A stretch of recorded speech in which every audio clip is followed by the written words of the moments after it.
My phone vibrated against the center console just as my daughter slammed the back door of my heavy luxury SUV shut.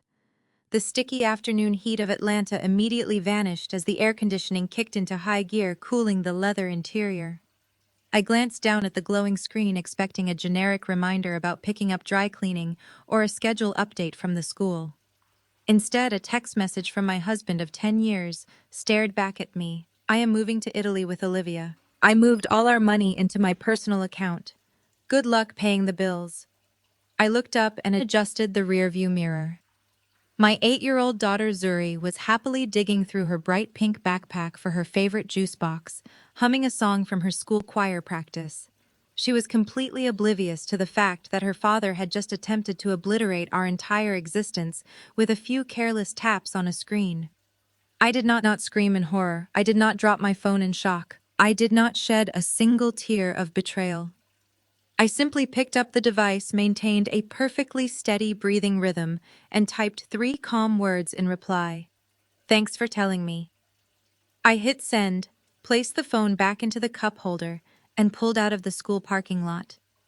What Jamal did not understand, as he sat sipping complimentary champagne in a first-class seat somewhere high over the Atlantic Ocean, was that his arrogant little text was the final piece of a beautiful puzzle I had been meticulously assembling for the past 3 months. When he landed in Rome, his luxurious Italian fantasy was going to immediately transform into a terrifying federal nightmare. I kept my eyes on the road long enough to merge into traffic before the meaning of his message settled into my body. 10 years of marriage had been reduced to one line about money and another woman. Jamal did not ask whether Zuri had been picked up safely. He did not ask how we would explain his absence to her. He did not even pretend to feel guilty. He wanted me to panic first and calculate later. That was the mistake. At the next red light, I glanced back at Zuri. She had finally found her juice box and was explaining to a stuffed rabbit why the choir teacher had moved her from the second row to the first. I smiled at the right places. I asked whether she remembered her homework folder. I kept my voice steady because her afternoon still deserved to be ordinary. My phone buzzed again. A bank notification this time. Transfer initiated. I did not open it until the light changed and I had pulled into a safe parking area 2 blocks away. Jamal's text had been cruelty. The bank notice was evidence. One could hurt me, the other could be documented. I saved a screenshot of both. Then I created a new evidence folder with the date, just as I would for a client whose spouse had decided impulse was stronger than planning. The title was simple: Jamal, Departure and Transfer. My hands did not shake once. Jamal always loved to tell his wealthy friends that my job was painfully boring. He was a highly charismatic sports agent who lived entirely for the thrill of the deal, spending his days rubbing elbows with professional athletes, wealthy executives, and people who thrived on status and public image. He wore custom-tailored suits, drove a car that cost more than most people earn in a decade, and believed that outsmarting someone was the ultimate measure of a person's worth. I am a forensic accountant. I track missing money for high-net-worth clients. I untangle massive webs of corporate fraud, unearth deeply hidden offshore accounts, and trace every single penny a person attempts to bury in the dark. The fact that Jamal honestly thought he could hide a financial affair from a woman who literally dissects complex financial crimes for a living was a stunning testament to his staggering arrogance. He assumed I just balanced spreadsheets and paid the household utility bills. He never realized that I see the entire hidden story behind every single transaction. 3 months ago, I noticed a microscopic discrepancy in our joint checking account. It was an $85 charge at a boutique floral shop in a part of the city Jamal had no reason to visit on a random Tuesday. A trusting wife might have asked him about it over dinner. A jealous wife might have accused him of cheating right then and there. I did neither. I went to work. I started with records I had every legal right to review as a joint account holder: our bank statements, shared tax documents, household credit reports, property records, and the copies of commission statements Jamal stored on our home system. Within 48 hours, the pattern became impossible to ignore. Quiet cash withdrawals matched nights he claimed he was working. Hidden credit lines appeared beside unexplained hotel charges. I found the apartment lease he had co-signed for a woman named Olivia. I found thousands of dollars hemorrhaging from his personal accounts into illicit online sports betting platforms. Jamal was drowning in gambling debt and building an escape plan around a mistress. Instead of confronting him, I smiled across the dinner table and listened to every lie. And while he slept, I separated my income, preserved the records, and worked with counsel and bank compliance to make sure he could not turn his fraud into my financial ruin. He firmly believed the account he had just tried to drain contained our entire life savings. It did not. Weeks earlier, after documenting the affair, the gambling activity, and several unauthorized transfers, I had restructured our legitimate household funds, so my earnings and Zuri's protected savings could not be swept away in one impulsive wire. The account, Jamal could still see, was a controlled operating account with strict international transfer rules and a dual authorization threshold written into the banking agreement. I had also given the bank's compliance department documented notice that Jamal had been moving money toward an overseas destination already connected to transactions under federal review. As I steered onto the highway, I opened my secure banking application. A bright red notification pulsed on the screen. Jamal had initiated a $350,000 international wire to that destination and tried to override the authorization controls. I did not create a fake IRS trap or manufacture a crime. I simply confirmed that the transfer was unauthorized under the account rules and allowed the bank to follow the compliance process already in place. The wire moved into review instead of settling. The destination account was restricted pending verification, and the associated cards Jamal expected to use in Europe were temporarily frozen by the issuing bank. His own documented transfer had created the problem. By the time he stepped off the plane in Rome, the money he bragged about stealing from me would not be available to him at all. The bank's message confirmed the wire was pending enhanced review, not completed. That difference would matter later. Jamal believed a transfer confirmation screen meant money had arrived. In reality, large international wires move through layers of compliance, correspondent review, beneficiary verification, and fraud controls. He had spent years mocking systems he never bothered to understand. I called my attorney from the car only after pulling into a grocery store parking lot. He left, I said. Italy, yes, and the transfer held. Good. Do not touch anything that does not require action. Preserve, do not provoke. That became my rule. I did not call Jamal's bank pretending to be him. I did not empty his personal accounts. I did not cancel cards that were legally his. I protected the funds under my control and let his own institutions respond to his own activity. My attorney also reminded me to separate the marriage from the child. Whatever he has done to you, Zuri still has a father. Do not let his financial misconduct decide every parenting question automatically. I appreciated that reminder even though it hurt. Sweet revenge is easy to write when nobody innocent is standing between the adults. Real life required more discipline. I looked at the school backpack on the rear seat and understood that every choice I made from that moment forward had to survive 2 tests. Would it protect me? And would I still be proud of it when Zuri was old enough to understand? I turned onto our quiet, tree-lined street in Buckhead, fully expecting to find an empty house where I could finally begin throwing the remaining garbage he had left behind into the driveway. My brief moment of quiet victory evaporated the second my house came into view. Parked aggressively across the end of my driveway, completely blocking my access to the garage, were 2 vehicles I recognized instantly. A silver Mercedes sedan and a matte black Range Rover. My stomach tightened defensively, but my expression remained an unreadable mask.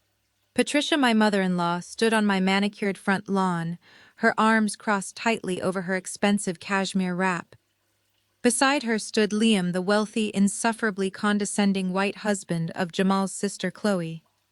They were not here to offer comfort to a suddenly single mother. The smug, radiant satisfaction pouring from Patricia's posture told me everything I needed to know. They were here for an ambush. I parked my SUV parallel along the curb, turned off the engine, and turned around to look at my daughter. Zuri, I need you to stay in the car for just a few minutes. Keep the doors locked and watch your tablet. I will be right outside. She nodded happily, already absorbed in her animated cartoon. I took a deep, steadying breath, grabbed my leather handbag, and stepped out into the humid Georgia afternoon. Patricia did not even pretend to offer a polite greeting. She simply extended her manicured hand palm, facing up in a demanding gesture. Hand over the keys, my. Jamal warned us you would likely make a scene when you finally figured out he left you, but we are not going to tolerate any of your usual dramatic theatrics today. I closed my car door, locking it with a sharp, loud beep of my key fob. I walked slowly up my own driveway, my heels clicking rhythmically and deliberately against the concrete. I looked at Patricia taking in her perfectly styled hair and the heavy pearl necklace she wore like a badge of unearned superiority. She had always despised me. I grew up in a hard-working working-class neighborhood, earning my way through a rigorous college program on pure academic merit and scholarships. Patricia came from generations of Atlanta elite women who judged your entire human worth by your family pedigree and your zip code. She never believed I was good enough for her golden boy son.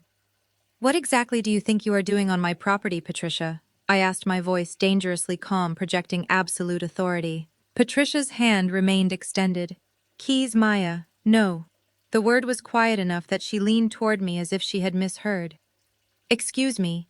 You are standing on property. You do not own asking me for keys. You have no right to possess based on instructions from a man who left the country this afternoon. The answer is no." Her mouth tightened. This is exactly what Jamal warned us about. The theatrics, the hostility. I looked at Liam. "Did he also warn you that my daughter is sitting 10 yards away listening through a closed car window?" Liam glanced toward the SUV.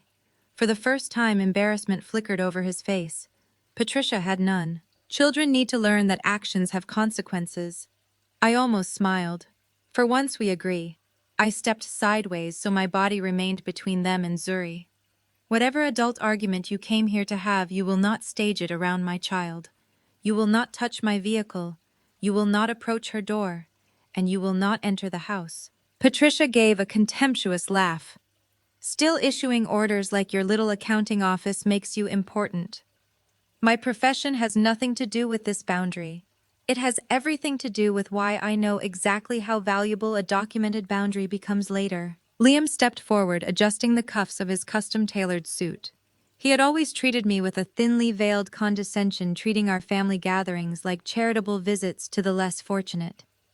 He pulled a thick, folded legal document from his inside jacket pocket and slapped it hard against the windshield of my car. "It is not your property anymore," Maya, Liam said, a nasty, victorious smirk spreading across his face. "Jamal transferred the deed to me yesterday morning to cover some substantial business debts he owed my firm before he relocated overseas. You have exactly 24 hours to pack your trash and get off my property." Patricia stepped closer, her expensive floral perfume cloying and heavy in the warm air. She looked me up and down with an expression of pure, unadulterated disgust. "You never belonged in this family, Maya. You are just a boring number cruncher who dragged my brilliant son down with your complete lack of ambition. Jamal deserves a woman who truly understands his world, someone who can elevate his social status, not anchor him to mediocrity. Olivia is a sophisticated woman. She comes from a very good family. Jamal is finally correcting the biggest mistake of his life. You should be eternally grateful he tolerated you as long as he did. Now be a good girl, take your daughter, and go back to whatever pathetic neighborhood you crawled out of." I looked at the folded document pinned securely beneath my windshield wiper. I looked at Liam, who was already pulling out his phone, likely to call a premium locksmith to change my locks the moment the 24-hour notice expired. I looked at Patricia, whose face was twisted with vindictive, joyful cruelty. They genuinely believed they had won. They believed Jamal had successfully ruined me, leaving me homeless and penniless, while he lived out a romantic fantasy across the globe. They thought I was weak. They thought I was ignorant. I reached out and pulled the heavy document from the windshield. I unfolded the thick paper. It was a standard quitclaim deed bearing Jamal's sprawling signature, attempting to transfer the absolute ownership of the property located at this exact address to Liam's corporate holding company. I read the dense legal jargon, the freshly notarized stamps, the official-looking state seals they had likely paid a massive premium to expedite. I read it slowly from top to bottom, absorbing their entire strategy, and then I did the last thing they expected. I threw my head back and laughed. It was not a hysterical laugh or a nervous chuckle. It was a genuine, deep, chilling sound of pure amusement that echoed down the quiet suburban street. I examined the deed the way I would examine a suspect invoice. The paper was expensive, the formatting was convincing. The notary block looked clean at first glance. That was exactly why ordinary people could be intimidated by documents they did not understand. But the legal description referenced my property, while the grantor line named Jamal personally. No chain of title was attached. No operating consent from my LLC existed. The supposed consideration referred to a debt schedule I had never seen. Liam mistook my silence for fear. "You see," he said. "Completely valid." I looked at him. "Where did the notary witness Jamal sign this?" He hesitated. "That is irrelevant. It becomes relevant when the signer was already preparing to leave the country and the grantor did not own the asset." Patricia rolled her eyes. "You always hide behind technicalities." "Ownership is not a technicality, Patricia." I folded the deed carefully along its original crease. "And this is no longer your document. You handed it to the legal owner while demanding possession. I am preserving it." "Why are you laughing?" Patricia snapped, her smug expression faltering for a fraction of a second, confusion bleeding into her voice. "This is a legal eviction notice. You have no money, you have no husband, and by tomorrow afternoon, you will have no home. There is absolutely nothing funny about your tragic situation." I stopped laughing and fixed my gaze directly on Liam. The amusement vanished entirely from my face, replaced by a cold, calculating stare that made him instinctively take a half-step backward on the concrete. "You really should have hired a much better real estate attorney, Liam," I said, my voice dropping to a dangerous even pitch. "Or at the very least, you should have run a basic county title search before you actively helped your brother-in-law attempt to commit blatant property fraud." Liam scoffed loudly, crossing his arms over his chest to feign confidence. "The deed is perfectly legal. Jamal was the primary breadwinner of this household. It was his house to transfer to settle his accounts." "Jamal never owned this house," I stated clearly, letting the heavy words hang in the humid air. "He never contributed a single dollar to the down payment. He never paid a single month of the mortgage. When we bought this property 7 years ago, I did not put his name on the deed. In fact, I did not even put my own personal name on the public registry." I pulled my phone from my purse and rapidly opened the county tax assessor's secure portal. I turned the bright screen so both Liam and Patricia could clearly see the official government record. "This property is exclusively owned by a blind limited liability company registered in the state of Delaware, an LLC of which I am the sole member and manager. Jamal's signature on that piece of paper you are holding is entirely worthless. He tried to give you a house he never possessed." The county record loaded slowly enough for Patricia to regain some of her confidence. Then the ownership line appeared. My LLC. Acquisition date 7 years earlier. Jamal's name nowhere. I enlarged the screen. Patricia stared. Liam took one step closer, reading the parcel number twice. "You could have changed that online," he said. "County records do not work like a social media profile." I opened the recorded deed image. There was my LLC acquisition, the closing date, and the title history. Then I opened the operating record showing my authority as sole member and manager. I had bought the property before Jamal and I married because my first major recovery bonus gave me enough for the down payment. Jamal moved in after the wedding. He preferred to tell people we had bought the house together because it sounded better at parties. I never corrected him because ownership was recorded whether he understood it or not. That silence had protected my privacy. Now it protected my home. I saved a photograph of the false deed in Liam's hands and emailed it to my attorney before he could decide to tear it up or take it back. Evidence first. Argument second. Liam snatched the paper from his own hand, staring wildly at the forged deed, and then looked back at my glowing phone screen. The color rapidly drained from his face as his business mind processed the severe legal reality of what I had just shown him. I knew exactly what it meant. He had actively conspired to file a fraudulent property transfer, an act that carried devastating legal consequences. If you knowingly try to record or use that document to dispossess me, you are walking straight into criminal exposure. Liam, I continued, stepping closer without raising my voice. The county record already shows Jamal had no title to convey. A forged transfer instrument does not become legitimate because it has an expensive seal. I will preserve the deed, the messages, and the metadata, then let the proper authorities decide what charges fit. Your clients may be very interested in that explanation. Patricia let out a breathless gasp, her hand flying to clutch her pearl necklace. You are lying, Jamal said this was his house. He said he handled all the family finances. Jamal lied to you, Patricia, just like he lied to me, I said, turning my attention back to my horrified mother-in-law. He also told you he was a wildly successful sports agent, didn't he? Did he happen to mention the $300,000 he currently owes to an illegal sports betting syndicate operating out of the city? Did he mention that your precious new daughter-in-law, Olivia, was the one helping him hide his massive gambling debts from dangerous people? Patricia's mouth opened and closed silently. The impenetrable fortress of her arrogance was beginning to crumble rapidly under the weight of hard, undeniable facts. She looked at Liam for support, but Liam was frantically staring at his phone, his thumb swiping aggressively across the screen as he desperately tried to verify my claims about the LLC. He knew I was right. I am a forensic accountant. I do not make mistakes with paperwork. Right at that precise moment, cutting through the tense, suffocating silence of my driveway, my phone vibrated in my hand.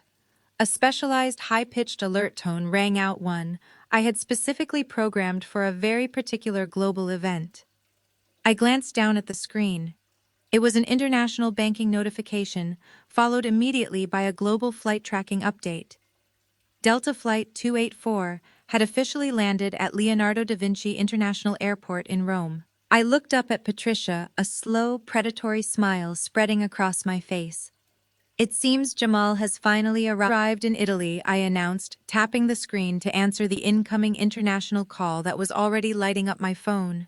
Let us find out how much he is enjoying his romantic getaway. The international number flashed across my screen before the flight tracking alert had even disappeared. Patricia leaned toward me instinctively, and Liam stopped pretending to study the county record on his phone. I tapped the speaker icon. Maya, what did you do? Jamal's voice exploded through the phone so loudly that even Zuri, still safely inside the locked SUV with her headphones on, looked up through the glass. Behind him I could hear airport announcements in Italian, the rolling thunder of luggage wheels, and a woman's sharp voice demanding something about a hotel car. Good afternoon, Jamal, I said. Or I suppose it is evening where you are. Do not play games with me. My card just got declined at the hotel desk. The driver says the reservation deposit did not clear. The bank app is showing a restriction on everything. Fix it. Patricia's posture changed instantly. 10 minutes earlier, she had been certain her son was gliding into a glamorous new life while I packed boxes on the curb. Now she was listening to him panic in a foreign airport. Olivia's voice cut across the background. Jamal, you told me the suite was prepaid. I am not standing in this terminal all night because your wife is having a tantrum. I almost laughed at the word wife. Jamal had left the country, tried to drain an account, and texted me that I was on my own. Yet somehow I was still responsible for the comfort of his mistress. I did not touch your cards, I said. You initiated an international wire from an account with transfer controls you were not authorized to override. The bank stopped settlement and placed related activity under review. That is what compliance departments do when somebody tries to move hundreds of thousands of dollars into a destination already linked to suspicious activity. There was a stunned pause. You set me up, he hissed. No. You sent the wire.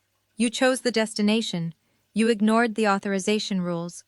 I documented what was already happening and protected the money that actually belongs to me and our daughter.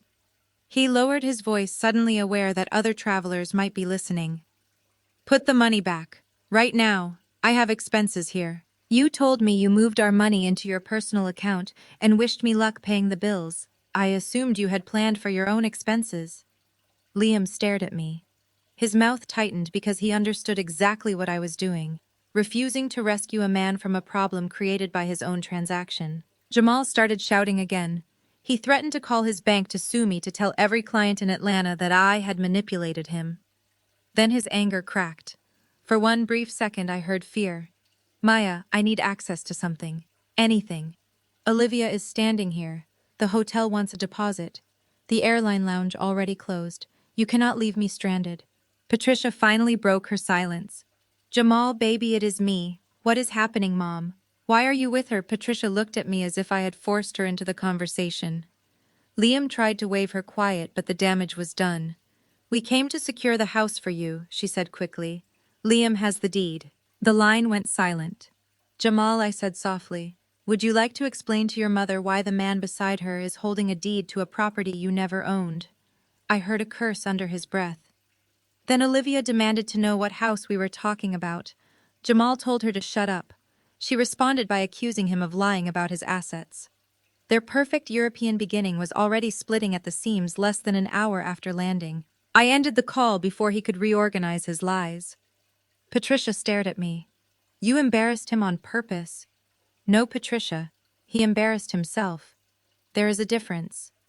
I looked at Liam. Move your vehicles off my driveway. You have 5 minutes. If you try to record that deed, change a lock, or enter my house without permission, I will treat it exactly as the attempted property grab it is. His face hardened, but the confidence was gone. He folded the deed and shoved it into his jacket. For the first time, he looked less like a wealthy strategist and more like a man who had accepted paperwork from a desperate relative without checking whether any of it was real. I walked back to the SUV and opened Zuri's door. She slipped her hand into mine. Is Dad coming home? She asked. Not tonight, baby. She looked toward Patricia and Liam. Are they mad at you? They are mad because they thought I would be scared. Zuri considered that with the serious expression only an 8-year-old can manage. Are you scared? I looked at my daughter, then at the house Jamal had tried to give away, as if my life were inventory. No, I said. I am paying attention. Before Liam reached his car, I asked one last question. Did Jamal tell you why he needed the house transferred? He stopped. Patricia answered instead. Business debts. What business debts? None of your concern. That was exactly the problem. Everyone had been acting on Jamal's version of events without asking whether the money, property, or debt existed where he said it did. Liam turned back. He owed my company. That is all you need to know. Then you should have a signed debt agreement. His expression stayed still, but not comfortably. Send it to my attorney, I said. If the debt is legitimate, it can be addressed through legitimate channels. A forged deed is not a legitimate channel. Patricia shook her head. You think everything is a transaction? No. I think transactions leave records. That is why people who lie about money eventually run into paperwork. Liam said nothing. I watched him leave, knowing I had just learned something important. The deed was not merely family intimidation. Liam believed, or wanted me to believe, that Jamal owed him substantial money.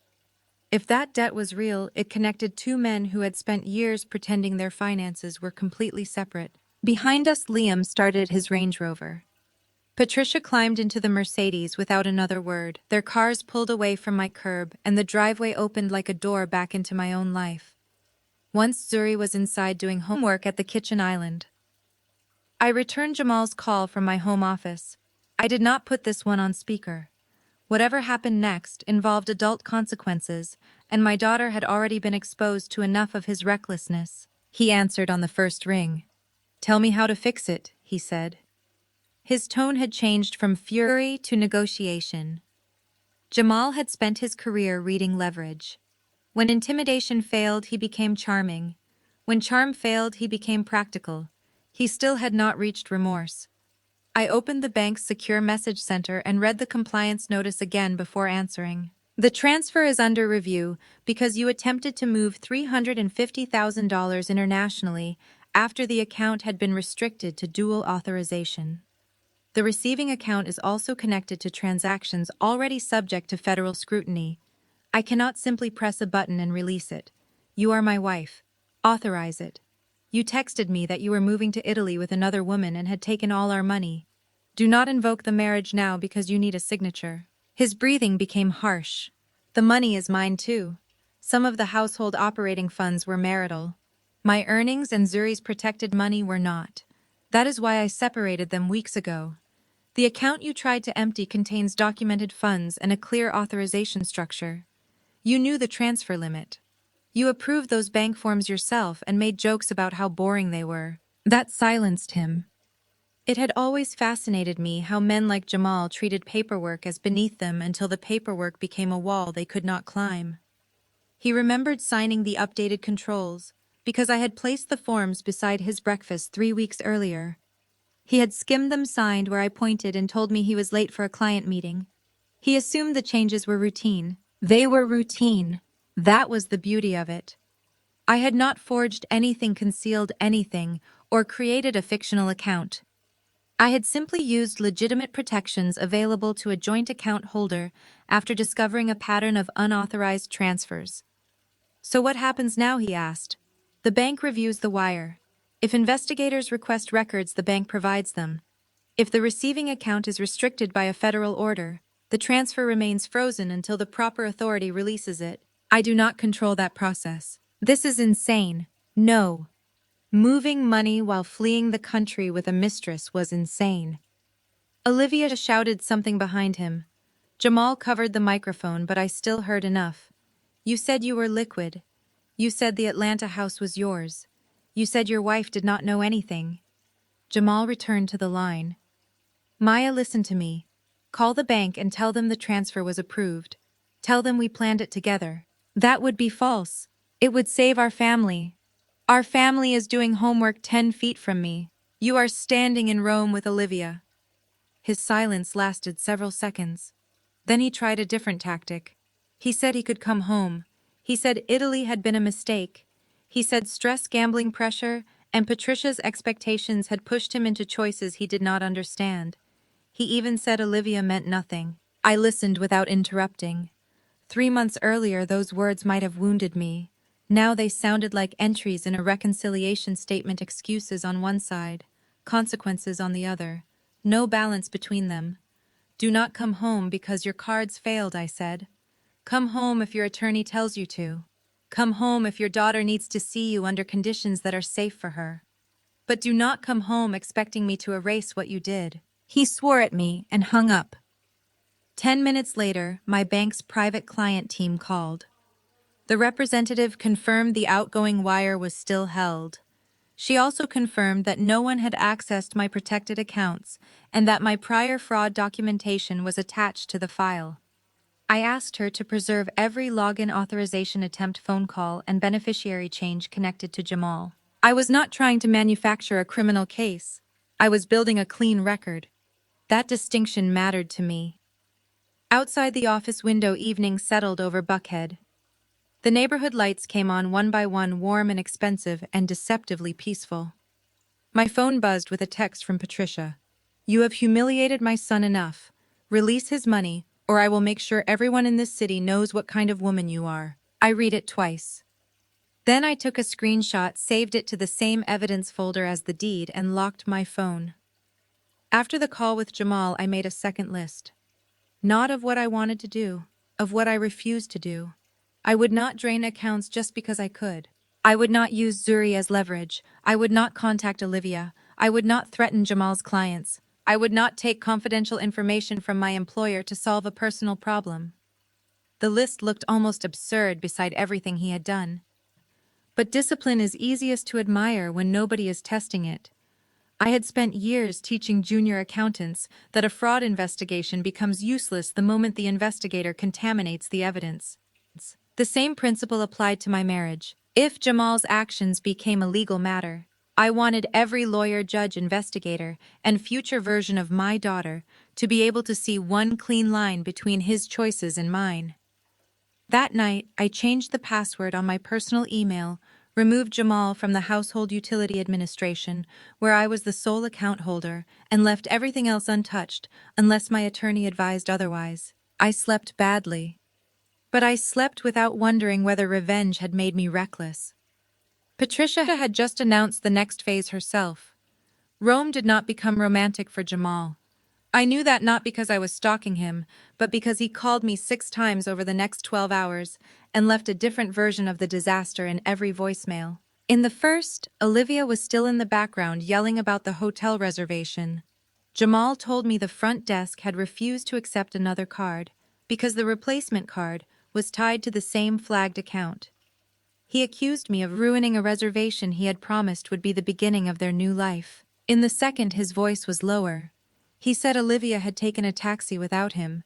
In the third, he demanded that I wire him $5,000 for emergency expenses.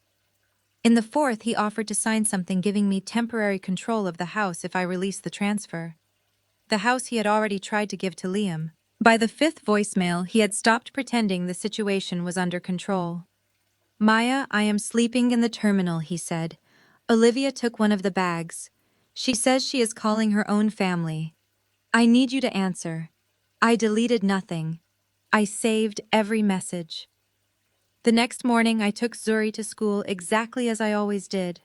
I packed her lunch, reminded her about choir practice, and kissed her forehead at the curb. She asked if Dad was still in Italy. "For now," I said.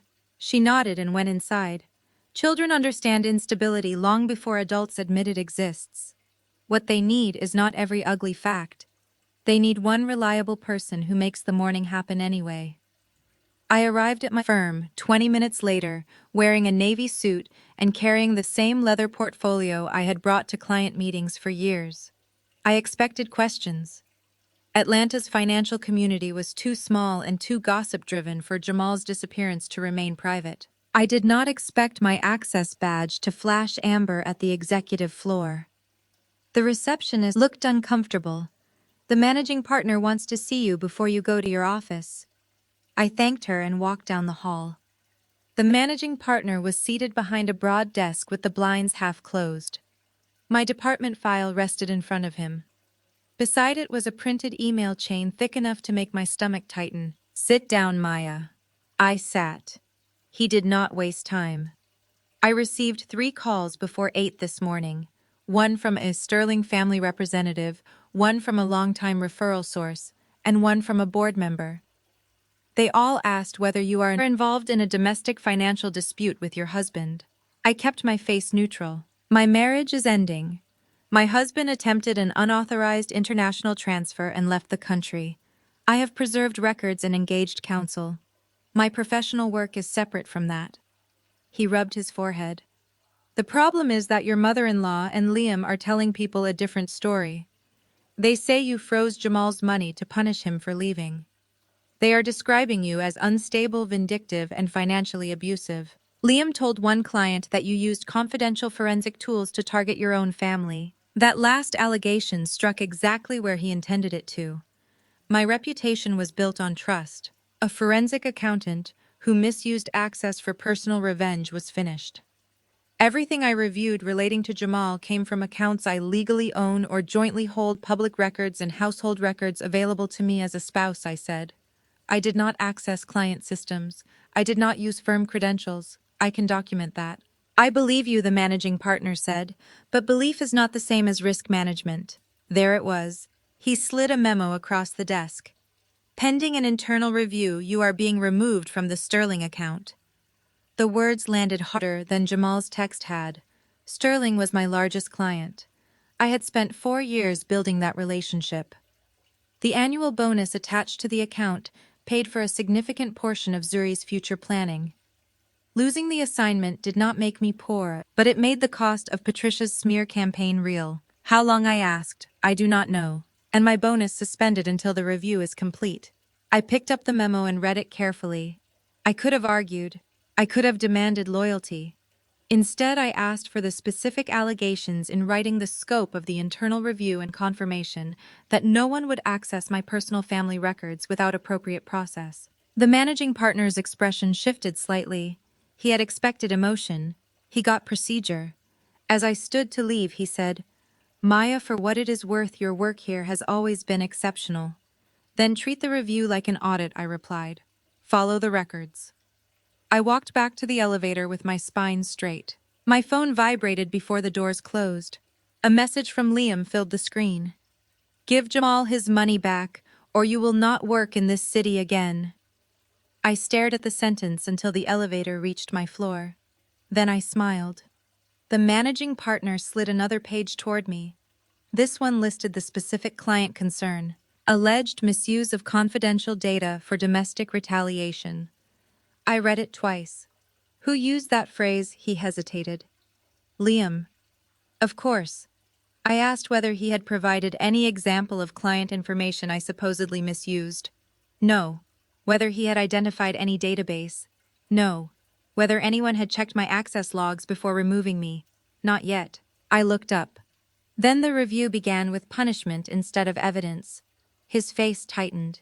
It began with risk containment. Those are not the same thing.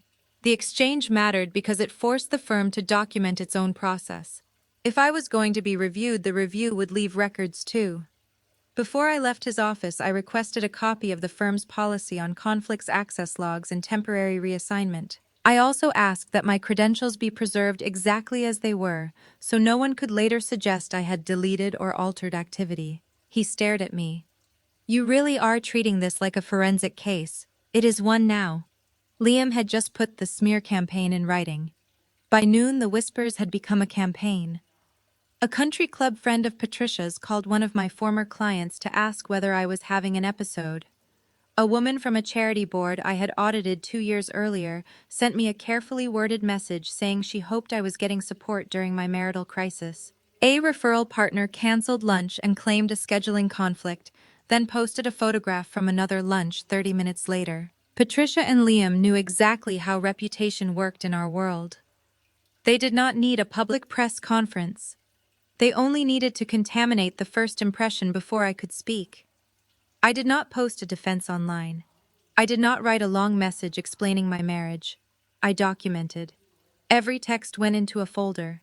Every client who repeated a specific allegation received a short professional reply asking where they had heard it. Every answer led back toward the same cluster of names. The managing partner called again late that afternoon. Sterling has asked that you remain off the account until the family dispute is resolved. I leaned back in my chair. Did Sterling identify any deficiency in my work? Number any complaint about accuracy ethics, missed deadlines, or confidentiality? No. Then please put that in the review file. Maya, I am not asking you to restore me today. I am asking you to distinguish reputational noise from performance. There was a pause. Fair enough. When the call ended, I opened the memo confirming the temporary reassignment. I read the line about compensation twice.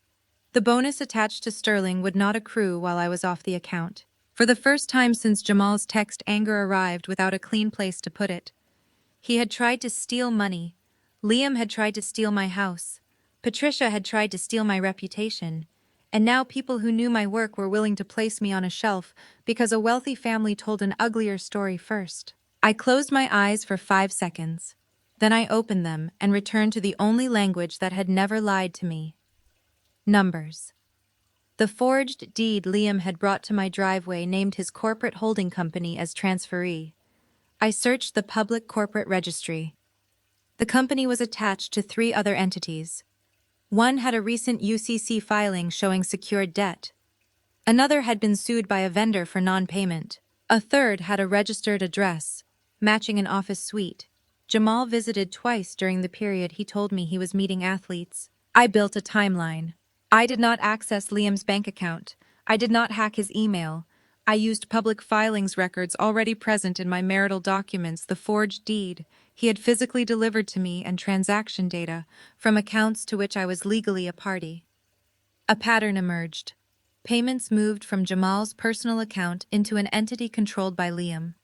Within days, amounts of almost the same size moved toward a foreign account. Several transfers were described as consulting fees, even though I could find no corresponding contract in Jamal's records. Then I found the familiar name, Olivia. Not in a secret database. In a lease guarantee PDF Jamal had stored in our shared household folder, the same folder we used for taxes and insurance. Her apartment payments were made through a management company. The dates matched transfers originating from a Liam-controlled entity within 48 hours. I printed the schedule and laid it beside the forged deed. This was no longer just a cheating husband and a hostile in-law. There was money moving between them. I called my own attorney, not my employer's legal department.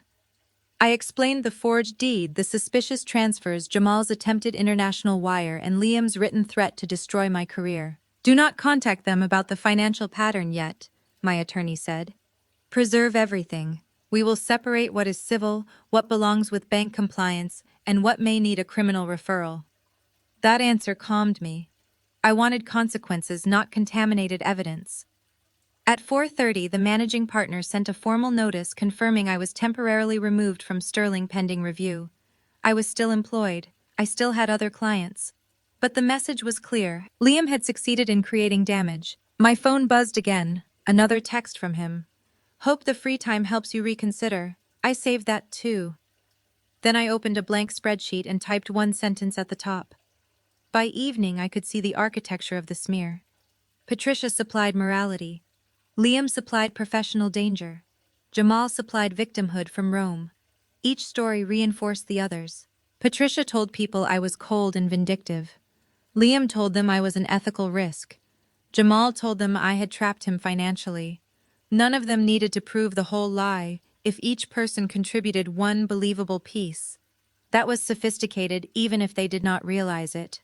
I built a simple chart with names, dates, and repeated phrases. Financial abuse. Unstable. Misused confidential access. Would not let Jamal control his own money. Patterns matter in speech just as they matter in ledgers. When the same unusual phrase appears in 3 places, the source is rarely coincidence. My attorney told me not to send cease and desist letters yet. Let them keep talking long enough to establish the pattern, she said.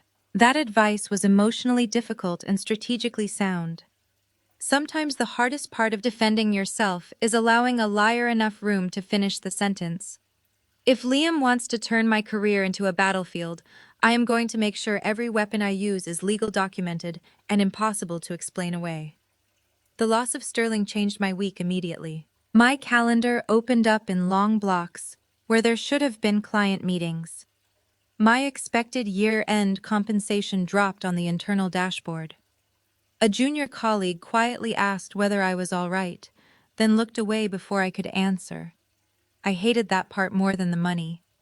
Patricia's story had made me something people whispered about. At home, I refused to let any of it reach Zuri. We made spaghetti. She practiced spelling words at the kitchen table.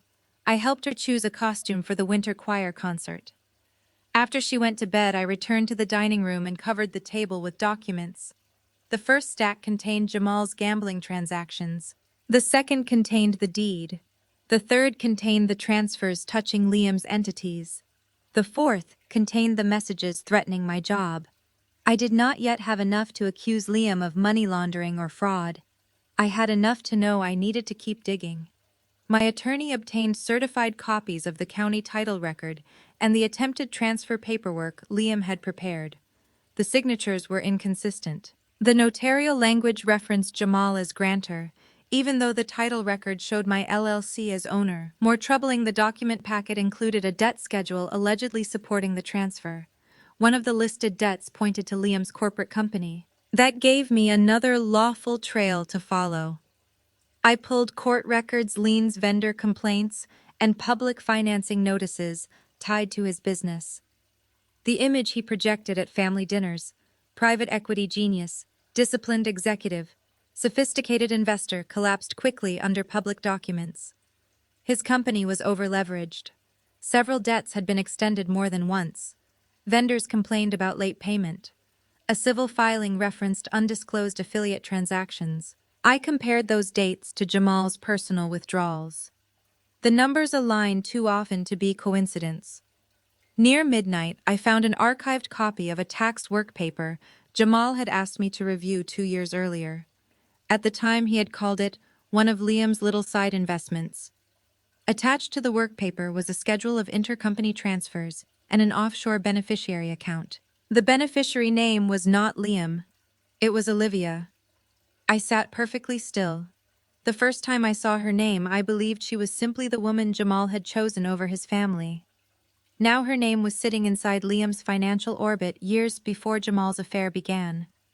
I checked the dates against the apartment lease. Liam's company had been making payments connected to Olivia before Jamal ever started visiting that neighborhood. A different kind of betrayal emerged. I did not celebrate it. Chloe was Liam's wife. She had never treated me warmly, but she was still about to learn that her husband's secrets extended far beyond defending Jamal. The next morning, my attorney and I met in a small conference room away from my firm. I showed her the public filings and the marital records. She read silently. "This is enough to justify a formal referral for review," she said. "It is not enough for you to declare a crime in public." "I know." "Good. Because if you are right, the authorities will want clean provenance for every document." We prepared a chronology. The forged deed went into one packet. The suspicious transfers went into another. The threats to my job stayed in a civil file. The gambling evidence belonged with Jamal's transfer history. I left the meeting without feeling victorious. I felt organized. That afternoon, Jamal finally called from a number I did not recognize. "I am coming home," he said. "How the consulate helped me resolve the travel issue. I have a flight." That was not an answer, but I did not need the details. An airline itinerary notification later confirmed he had secured a return route through official assistance after being unable to continue the trip as planned. He tried to sound powerful. "Mom is hosting dinner Sunday. Family will be there. We are going to clear this up." Clear what up? What you did to me? I almost admired the commitment to delusion. Then a separate message from Patricia arrived. Sunday, 6 o'clock.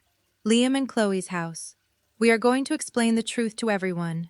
Do not come unless you are prepared to apologize. I stared at the invitation that was not an invitation. My attorney had just told me the financial packet was ready for referral. Jamal had just announced a stage, and Patricia, with perfect arrogance, had filled the audience. I also reviewed the household tax returns Jamal and I had filed together. One deduction caught my attention. Consulting services, L Holdings. The amount was far larger than anything Jamal had ever mentioned. I pulled the supporting PDF from the tax archive. The invoice described athlete brand strategy. Jamal had no athletes connected to Liam's company. The payment date landed 3 days before one of Jamal's largest gambling transfers. I added it to the timeline with a question mark, not an accusation. Then I noticed something else. The invoice numbering did not match the numbering on Liam's publicly filed vendor dispute. Different format. Different sequence. Possibly nothing. Possibly a fabricated invoice used to explain a transfer. I sent it to my attorney. She replied with one sentence. "Preserve the original metadata and do not contact Liam." I smiled despite myself. We spoke the same language. I knew exactly where the next accounting would happen. Saturday became preparation day. I did not spend it rehearsing insults. I spent it verifying every line. The gambling spreadsheet showed the original amount, the withdrawals, the payment processors, and the dates. Jamal began moving commissions away from the household. I removed anything I could not independently support. The deed slide contained the certified county record beside the forged quitclaim instrument Liam had handed me in the driveway. I highlighted the ownership mismatch and nothing more. I did not label him a felon on the slide. Facts were stronger than adjectives. The Olivia slide was the most delicate. I built it from records already in my possession or obtained through legitimate public channels. Liam's entity payment schedule, preserved in Jamal's old tax file. Olivia's lease documents in the shared household records transfers reflected in Jamal's account, and dates from travel receipts he had left behind. The pattern began before Jamal's affair. Liam's money touched Olivia's life first. What it meant emotionally would be Chloe's decision. What it meant legally would be someone else's. My attorney reviewed the deck and removed 2 phrases that sounded like conclusions rather than facts. Good forensic work is disciplined enough to leave room for the truth to be ugly without exaggeration. The final item was Patricia's voicemail. I found it on Jamal's old tablet, the one he left charging in our home office when he fled. The device was still connected to the shared family backup he had used for years. I did not search through unrelated private messages. I preserved the specific voicemail because the notification preview referenced Zuri's account. The recording was less than 40 seconds. Patricia's voice was unmistakable. "Move the college money before Maya starts asking questions. You are Zuri's father. You can replenish it later. Get yourself settled first, then deal with the child account after Italy. Maya always figures things out eventually, so do it before she has time to stop you." I had listened to it once. Once was enough. Zuri's college account had not been drained because I had already moved it into a protected structure that required my authorization. Jamal had tried to access it anyway. That was the part that ended any lingering doubt I had about exposing what happened. He had not merely left me. He had tried to finance his escape with our daughter's future. By Sunday afternoon, my attorney confirmed the relevant financial package had been transmitted to the appropriate authorities for review. She gave me a direct instruction. Do not tell the family there will be arrests. Do not promise anything. You are not law enforcement. Present only what you can prove and leave if the situation becomes unsafe. I agreed. At 5:30, I dressed in a fitted cream suit, low heels, and the diamond studs I had bought myself after my first major recovery case. I did not dress to intimidate. I dressed to remember who I was before Jamal's family spent a week trying to define me. Zuri was staying safely away from the dinner. I told her I had an adult meeting and that I would be back later. Are you seeing Dad? She asked. Yes. Tell him I got an A on my spelling test. The simplicity of the request almost broke me. I promised I would. Then I drove toward Liam and Chloe's gated community with the flash drive in my handbag and a printed backup in the trunk. Patricia believed she was hosting Jamal's restoration. She had invited relatives, business contacts, country club friends, and people whose opinions she treasured. She thought the room would isolate me. Before leaving for the dinner, I duplicated the presentation onto 2 encrypted drives. One remained with my attorney. One stayed in my bag. I also printed a 1-page source index, identifying where every document came from. Joint bank statements, county records, shared tax files, public corporate filings, text messages sent directly to me, and the deed Liam had physically delivered. That page was less dramatic than the evidence. It was more important. Anyone can project a shocking number on a television. Forensic work requires provenance. I wanted the family to know that if they challenged one item, I could show exactly how it entered the record. I also disabled remote access to my home office before leaving. Jamal had once had a household login. I no longer knew what credentials he might have shared. The security step was not revenge. It was the financial equivalent of changing the locks after someone had already tried to give away the house. I also checked the timeline against Zuri's schedule. That may sound unrelated to a financial presentation, but it mattered to me. The Rome transfer had been initiated while I was in the school pickup line. Patricia and Liam had arrived at my house while Zuri was still in the car. Jamal had attempted access to her college account while planning to disappear. Every major decision the adults made had treated my daughter as background scenery. I refused to do the same. Before leaving for the dinner, I called Zuri's school and confirmed that only I could authorize any change to pickup or emergency contacts until the temporary parenting agreement was in place. I notified the security company at my house that no family member was permitted inside without my direct approval. I told my attorney where I would be and when I expected to leave. None of those steps looked dramatic. That was the point. Real protection rarely looks like a television showdown. It looks like updated forms, documented instructions, verified access, and one adult thinking 3 moves ahead while everyone else is busy performing. Then I checked the flash drive again. The family wanted spectacle. I was bringing structure. Instead, she had assembled the exact audience that would finally see the books. The gate recognized my license plate before I had time to lower the window. That small detail told me how certain Patricia had been that I would obey her warning and stay away. No one had removed me from the household guest list. The guard arm lifted, and I drove through the stone entrance toward the largest house on the cul-de-sac. Liam and Chloe's mansion glowed like a campaign headquarters. Cars lined both sides of the circular drive. Through the tall front windows, I could see a dining room full of people in dark suits, jewel-toned dresses, and winter coats folded over chairs. Patricia had not arranged a family conversation. She had assembled a jury. I parked at the edge of the drive and sat for a moment with both hands on the steering wheel. My attorney's instruction repeated in my head. Facts, no threats. Leave if it becomes unsafe. I checked the flash drive in my bag, then stepped out. A cousin opened the front door before I rang. Her smile vanished the moment she recognized me. Maya. Good evening. She looked over her shoulder toward the dining room as if deciding whether to warn everyone. I saved her the trouble and walked in. The smell of roast lamb, expensive candles, and red wine filled the foyer. Someone had put on soft jazz. Every surface looked staged for a magazine photograph. Then the room noticed me. Conversation stopped in layers. First the people nearest the hallway, then the table, then Jamal. He stood at the far end of the dining room, wearing a navy blazer and an expression of carefully constructed injury. His time in Rome showed in the shadows beneath his eyes, but Patricia had restored the costume haircut, clean shirt, expensive watch, glass of wine in his hand.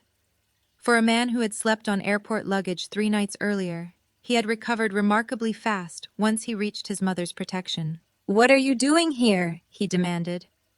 Patricia rose from her chair so quickly the linen napkin fell from her lap. "I told you not to come unless you were prepared to apologize." I looked around the room. There were relatives who had attended our wedding, business contacts who had praised Jamal's charm, 2 of Patricia's country club friends, a former client of mine who immediately looked down at his plate. The smear campaign had an audience. I set my handbag on an empty chair. "You invited people here to discuss my marriage and my finances," I said. "I thought accuracy might be useful." Liam stood beside the fireplace. His face tightened. "You are not welcome in my home." That was almost funny coming from the man who had arrived at my home with a forged deed. I did not say it yet. Chloe sat beside him, perfectly styled, one hand wrapped around the stem of a wine glass. She looked exhausted rather than hostile. Jamal stepped around the table. "Leave Maya." I stayed where I was. "Did Zuri send a message?" he asked, lowering his voice just enough to perform concerned fatherhood for the room. "She got an A on her spelling test." His expression flickered. "Tell her I am proud of her. You can tell her when an appropriate parenting plan is in place." Patricia made a dramatic sound of outrage. "There. You hear that she is withholding his own child. This is what I have been trying to explain." I turned to the room. "No one has been asked to believe me tonight. That is the good news." Liam laughed once. "What exactly is that supposed to mean?" "It means I brought records." Patricia pointed toward the foyer. "Security will remove you if you do not leave now." I glanced toward the hall. The hired security men at the front had begun moving closer, clearly unsure whether this was a domestic argument or something they were expected to end. I raised both hands slightly. "I am not here to fight anyone. I will leave if the homeowner formally revokes my access. But before I do, there are documents in this room that directly involve the people who have been telling clients I committed financial abuse. There are documents in this room that directly involve the people who have been telling clients I committed financial abuse." Liam's face changed. He knew I was referring to his threat. Jamal moved closer. "You stole my money. That is the only document anyone needs." I opened my handbag and removed the flash drive. "No, Jamal. You tried to move controlled funds into an overseas account while abandoning your daughter. The bank stopped the transfer because of your transaction, not because I stole anything," someone at the table whispered. Patricia rushed to fill the silence. "Maya has always been cold, clinical. She does not understand family pressure. Jamal made mistakes because she drove him away." I looked directly at her. "Then you should have no objection to the records." Liam stepped forward. "I object to you turning my house into a circus. Your house is safe, Liam. Mine was the one you tried to transfer with a forged deed." The word forged moved through the room like a draft. Chloe turned slowly toward her husband. "What deed?" Liam did not answer her. He looked at me instead. "You need to leave." I walked toward the smart television mounted on the wall opposite the dining table. A slim media panel sat beneath it with an accessible USB port. Patricia shouted for security. One of the guards appeared at the edge of the room. "Ma'am, I need you to step toward the foyer." I nodded. "I will. I need 60 seconds to collect my property and show the family why Liam has been threatening my career." The guard hesitated. That hesitation was enough. I inserted the flash drive. The television screen went black. Then my first slide appeared. Jamal, documented personal debt and transfer timeline. The room froze. I picked up the small presentation remote from my bag. As I crossed the foyer, I noticed framed photographs arranged along the wall. Jamal and Chloe as children, Patricia at charity galas, Liam receiving some corporate award. One photograph from our wedding remained near the staircase, but I had been cropped by the angle of the frame, so only Jamal was fully visible. It felt almost too symbolic. This family had been editing me out long before anyone tried to remove me from a bank account. A waiter approached with a tray. I declined the wine. I wanted a clear head. Across the room, Patricia whispered to one of her friends and nodded toward me. The woman looked me up and down with the curiosity people reserve for scandal. I met her gaze. She looked away first. That was when I understood the dinner was not only about saving Jamal. It was about restoring Patricia's social narrative before the financial facts became public. She needed me to look unstable. I needed only to remain still.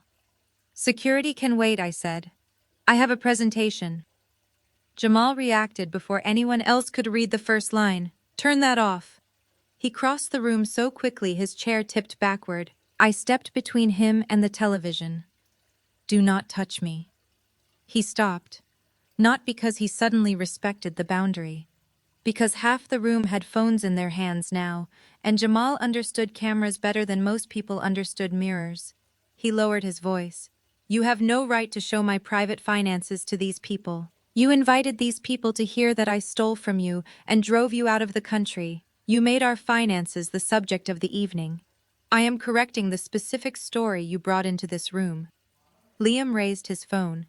"I am calling the police. My attorney knows exactly where I am," I said. "Feel free." That did not stop him, but it changed the sound of the threat.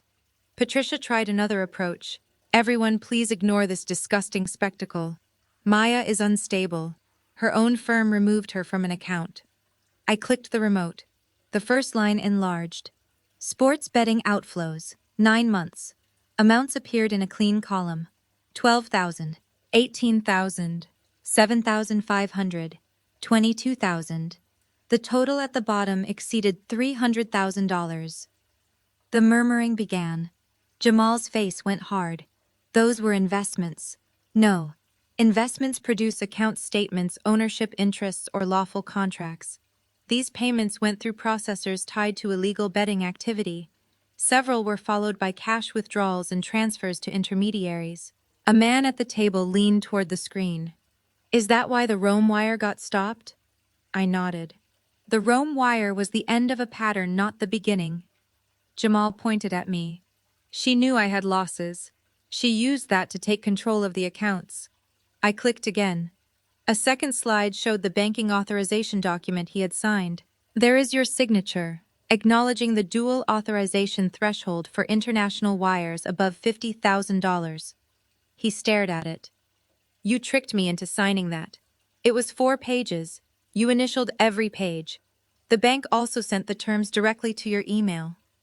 Patricia slammed her palm on the table.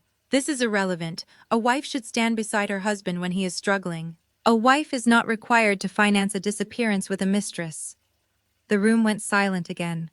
Jamal's attempt to play wounded husband collapsed under the word mistress. He looked toward his mother. "You said this was about financial stress," one of the relatives murmured. "It was," Patricia snapped. "Olivia manipulated him."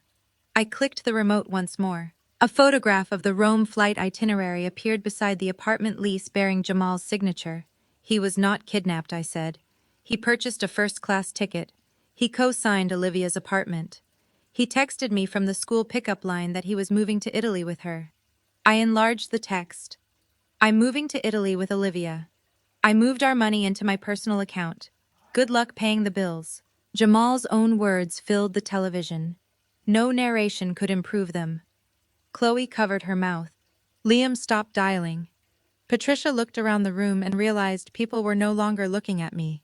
They were looking at her son. Jamal tried to seize control. "Fine." I left. I was desperate.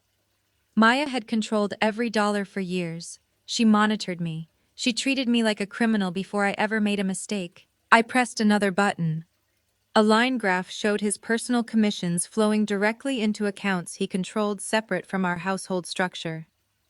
"You earned your own income, Jamal. You had personal accounts. You had business accounts. I did not stop you from spending your money. I stopped you from transferring money. You did not have authority to move after you announced you were abandoning the household. He laughed bitterly. You always have a spreadsheet. You always create the spreadsheet. That line landed. The room felt different after it. I had spent 10 years hearing my work described as dull, obsessive, small. Now the same discipline was the only reason his version of events could not survive 5 minutes. Patricia pointed toward Zuri's name on the next line of the account schedule. Do not drag that child into this. I looked at her. I did not. Jamal did when he attempted to access her college account. His eyes snapped toward me. Do not. The word was barely audible. I did not advance that slide yet. Not because I intended to protect him forever, because the sequence mattered. First, I wanted everyone to understand why he had fled. Not heartbreak, not abuse, not mental collapse, debt. I clicked to the final page of the first section. A red figure appeared beneath a list of creditors and payment processors. Estimated gambling exposure, $312, $480. Several people gasped. Jamal looked physically smaller. He had spent his adult life manufacturing the appearance of effortless success. The number on the screen stripped the polish away. I did not leave because I drove him out, I said. He left because his gambling losses were closing in. He believed he could move money overseas, and he thought I would be too devastated to follow the trail. Jamal's face twisted. You think this makes you powerful? No. I looked at the room. It makes the story accurate. Liam moved toward the television. Enough. I raised the remote. I paused on the slide showing Jamal's betting losses and looked directly at him. Do you dispute these transactions? He folded his arms. I dispute your interpretation. Good. Which transaction is wrong? He did not answer. Which date? Silence. Which amount? Patricia interrupted. This is harassment. No, Patricia. This is verification. I turned back to Jamal. If one number is false, say which one. That was the moment the room understood the difference between accusation and evidence. Jamal could attack my motive. He could not identify a single false entry. I clicked to a supporting page showing statements with account numbers partially redacted for privacy. I had removed information irrelevant to the discussion. Even in anger, I would not expose more than necessary. One of the business contacts near the end of the table leaned back slowly. He had spent years hearing Jamal joke that I was obsessed with details. Now details were the only people in the room not taking sides. We have not reached your part yet. That stopped Liam more effectively than security could have. He stood beside the television, one hand still raised, the muscles along his jaw tightening. Chloe looked between us. What does she mean, your part? Your part, nothing, Liam said. The speed of the answer told everyone it was not nothing. Patricia tried to rescue him. Maya is throwing random accusations at every person who supported Jamal. This is retaliation. I reached into my handbag and placed a certified copy of the county title record on the dining table. Then I placed the quitclaim deed beside it. The paper made almost no sound. Still, the room noticed. This is the document Liam brought to my driveway while Jamal was in the air, I said. It claims Jamal transferred my home to Liam's holding company to settle a business debt. Chloe stared at her husband. You went to Maya's house, Patricia answered for him. We were protecting Jamal's interests by ordering me and Zuri to leave in 24 hours. A woman near the end of the table whispered. They did what Liam turned on me. I was given a notarized deed. I had every reason to believe it was legitimate. That may be the first sensible thing you have said, which is why I told you not to use it once I showed you the actual title. I pointed to the certified record. My LLC has owned the property since before the marriage. Jamal was never on title. If you truly received the deed without knowing it was false, the rational response was to stop. Instead, you threatened my career hours later. I clicked the remote. His text filled the screen. Give Jamal his money back or you will not work in this city again. Liam's nostrils flared. That was not a threat. It was advice. The room reacted with low disbelief. I did not argue over the definition. I clicked again. A timeline appeared connecting calls from Patricia and Liam to the specific rumors repeated by sterling representatives and referral partners. I had not recorded private calls illegally. I had simply documented who contacted whom and what allegations were repeated to me afterward. My firm removed me from a major account pending review because clients were told I abused confidential forensic access to punish my husband. Patricia folded her arms. And maybe you did. The internal review can decide that. I welcome it. I looked at Liam.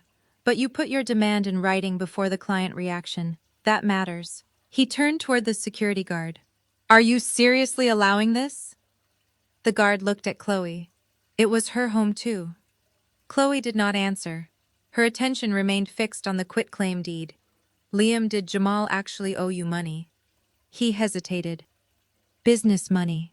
How much? This is not the time. You brought a deed to Maya's house and tried to remove her child. How much? His silence changed her face. I clicked the remote.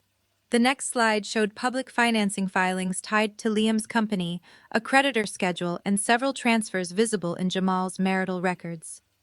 Liam had described himself for years as the disciplined one in the family. The sophisticated white executive Patricia liked to present as proof that Chloe had married up. The records told a messier story. His company had significant debt. One affiliate had been sued for non-payment. Another had pledged assets twice. Money had moved between Jamal and Liam at moments that aligned with Jamal's gambling losses. That does not prove every transfer was illegal, I said. I am not going to label something criminal just because it looks ugly. But it does prove that the two men who told everyone I was financially unstable were moving money between heavily stressed accounts while trying to take property neither one owned. Jamal erupted. Liam was helping me. Liam spun toward him. Shut up. Too late. Everyone heard it. Jamal had just admitted the financial relationship. Patricia stood. This presentation is over. I blocked her path to the television without touching her. Not yet. She raised her voice. You have humiliated enough people. I thought about Zuri's college fund. No, I said. We have not reached the humiliation yet. Jamal looked at me. For the first time all evening, fear replaced anger. Maya. I clicked the remote. The screen went dark for 2 seconds. Then a new title appeared. Olivia, Payment History. Chloe stopped breathing. Liam's face drained of color. I looked directly at her. You think Jamal's affair was the tragedy in this family? I raised the remote. Chloe picked up the... Her hands shook as she read. Liam, she said, this says Jamal transferred Maya's house to your company. He did. But she says he never owned it. She is twisting paperwork. I opened the county record on my phone and placed it beside the deed. Chloe compared the parcel number herself. I watched the exact second loyalty collided with literacy. She did not need me to explain. The owner names were different. The acquisition date predated my marriage. Jamal's signature appeared on a line where the legal owner should have signed. Chloe looked at Liam. Why did you not check this? He snapped. Because Jamal told me it was his. You manage corporate transactions for a living. The question was devastating because it came from his wife, not me. Liam looked toward Jamal. You said the deed was clean. Jamal muttered something about family ownership. I let them argue. The document had finally started doing what evidence does best. It made people question the person standing beside them. Let's talk about who Olivia really is. No one moved. Even Patricia remained frozen between the table and the television. The first Olivia slide contained no photographs, only dates. That was deliberate. I did not want the room distracted by a face. I wanted them to look at the money.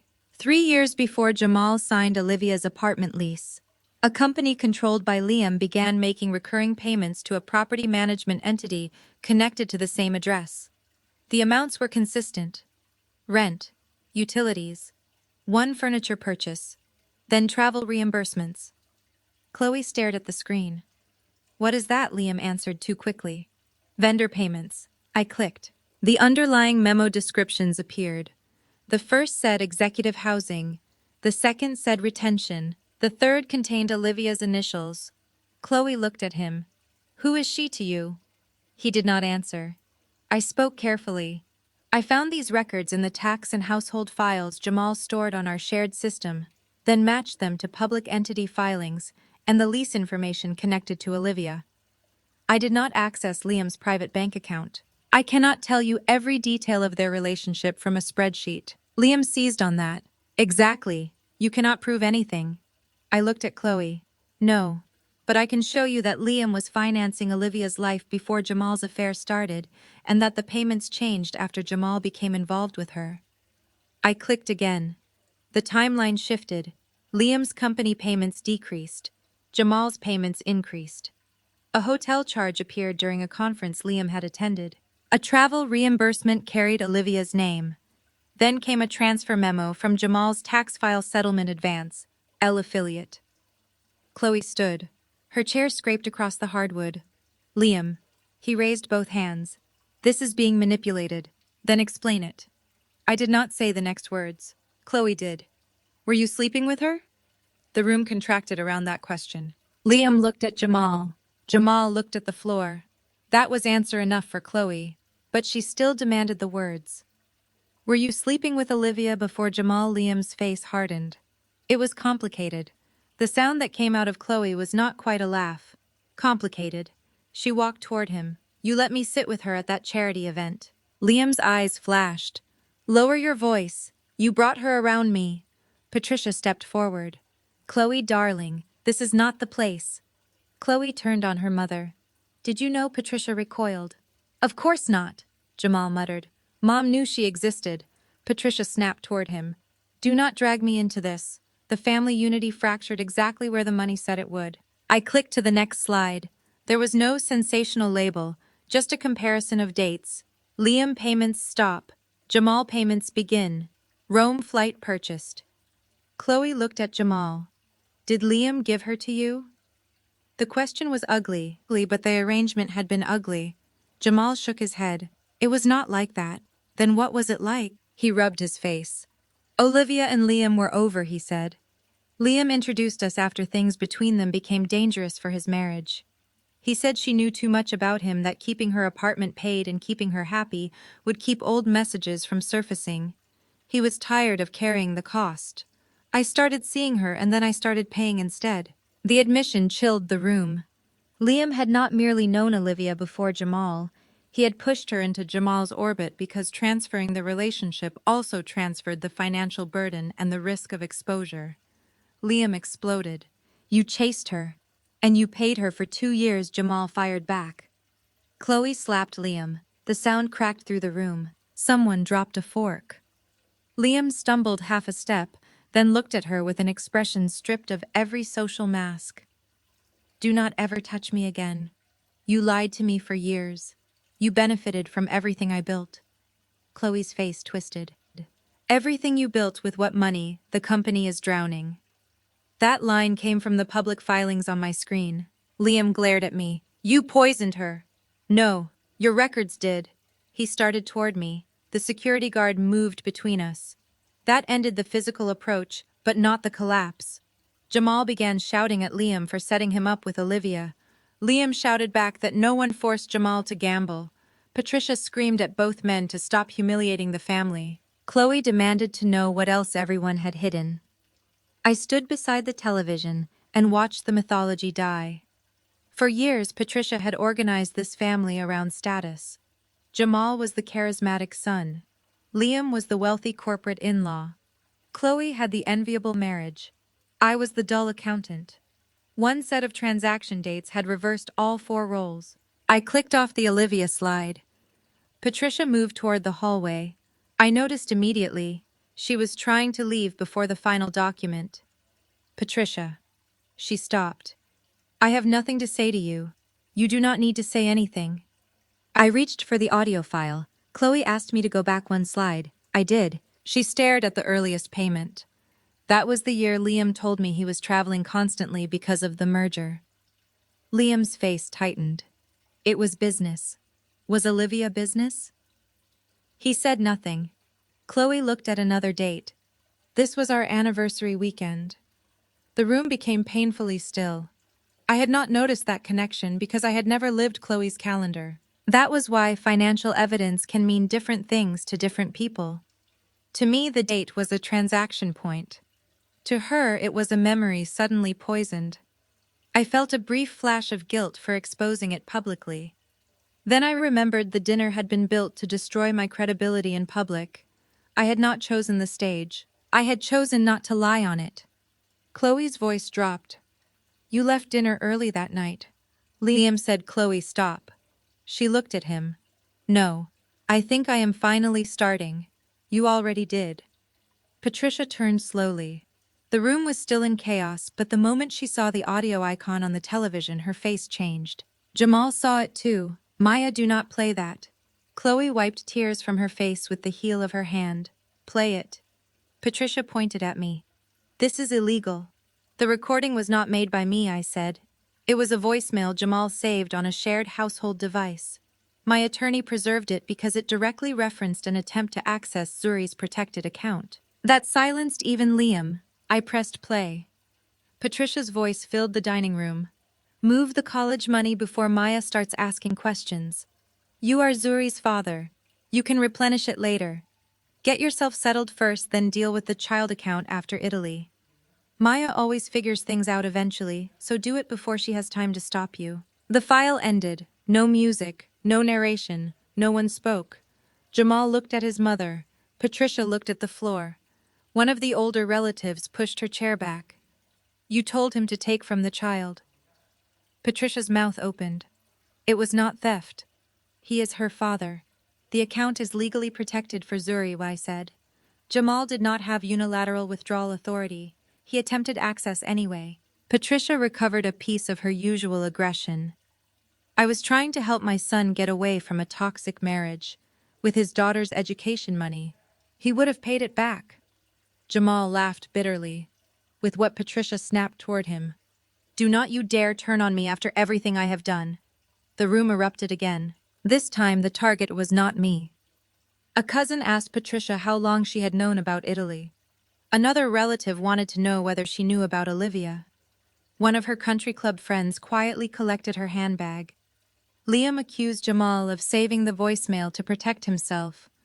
Jamal accused Liam of arranging the false deed. Chloe stood in the center of the room, shaking furious at both men. I unplugged nothing. I let the screen remain on the account summary. Facts do not need to shout after they arrive. Patricia tried to regain control. Everyone is overreacting. This was a family matter. An older man at the table looked at her with disgust. You made it everybody's matter when you called us here to shame Maya. That was the first public defense anyone had offered me all evening. I did not need it, but I felt it. Jamal moved toward me. Give me the flash drive.